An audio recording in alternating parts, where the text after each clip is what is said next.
Preliminary crash report in 2 weeks. That'll include the airport that was supposed to be Coslow's next stop after leaving Richmond.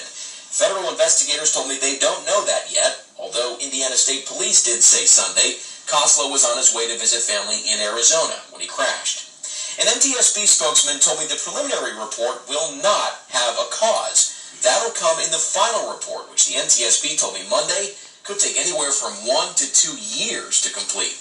When the NTSB releases their preliminary and final reports from this crash in Richmond on Sunday, they'll be posted to the agency's website. We'll bring any new details we learned from those documents. John Bedell, News Center 7. Now you got to take a look at this video from Texas. Witnesses described this like something out of a movie. Watch this. A driver said he slowed, my goodness, he said he slowed down to record the smoking car, but as you see, it blew up. The flames started the grass fire and closed part of the highway. And despite the massive ball of flames and all those people driving by, nobody got hurt. And now, your Storm Center 7 forecast with Chief Meteorologist McCall Vrydaghs. McCall, you said it right. That would be horrifying driving by. Next thing you know, you're driving through, that wall of fire. Yeah, you're just driving, and you're driving probably close to the speed limit on that highway, and then all of a sudden a big explosion. Terrifying. Yeah. Thankfully, like you said, that it could have been much worse, and it wasn't. You were talking earlier today about an interesting moon look tonight. You've snuck a peek, huh? I did. The pink moon was tonight. It actually becomes full in just a few short minutes. If you had an opportunity to see it, it may have looked bigger and brighter. Well, it was also a super moon, as the moon in its orbit was at its closest approach to Earth, so that's why we call it a supermoon.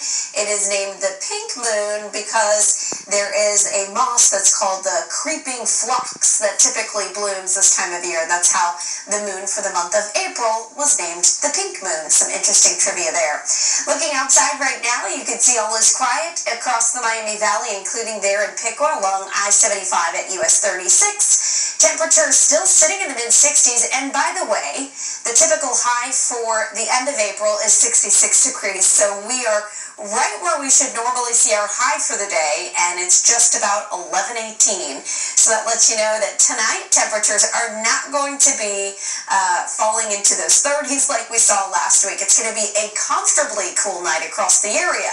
But as you wake up and head out the door tomorrow morning, you might want a sweatshirt early on, as we'll be in those 50s. But don't you worry, for the afternoon, we have some warm weather that's going to settle in. So while you have the jacket to start, make sure under the jacket you have t-shirts and maybe even some shorts, because we're talking about some summer warmth for the highs. We'll also have plenty of sunshine through much of the day. Here's how tomorrow's temperatures will shake out. You can see at 6 a.m. or 8 a.m., should I say, we're right around 60 degrees. By lunchtime, already hitting 75, and then we finish the day in the lower 80s. That's more typical for what we would see in June and July, not the end of April. Then we start to fall back through those 70s later into the evening. Now, tomorrow will be a dry day. We'll have sunshine that gives way to some high clouds throughout the day, and that's in advance of our next system. That's going to bring us some rain and a few thunderstorms on Wednesday, steadier showers Thursday, and perhaps a couple of leftover showers on Friday. So there's about a 2.5 day time frame that we're going to be dealing with some soggy conditions across the area. And that system is still off to our west. We're monitoring it closely here in the Storm Center. Notice some showers stretching across the Rockies. We'll have some moisture that feeds up from the Gulf, and the two of those components coming together in the Miami Valley will bring us that threat for rain. So Wednesday morning, we're waking up dry.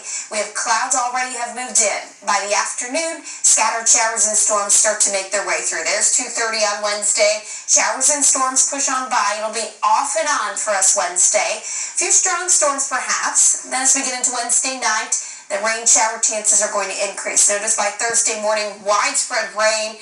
You'll likely be dealing with reduced visibility Thursday because of that heavier, steadier rain.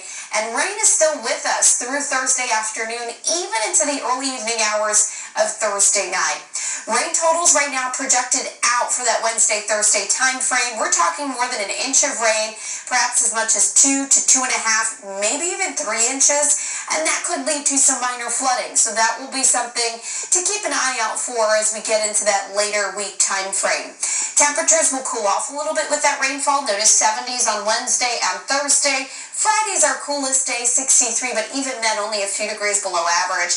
And then as we move into the weekend, we'll have a nice couple of days there with sunshine, 65 on Saturday, and then 73 degrees for us on Sunday. So here's how it looks in the 5-day forecast. A warm day tomorrow. Enjoy it, 82 degrees. We will have some showers and thunderstorms mainly Wednesday afternoon, steadier rain Thursday, a few stray showers perhaps Friday, but we will be dry as we head toward the weekend. James. Thank you, McCall. As more and more companies are bringing employees back to the office, the psychologist says some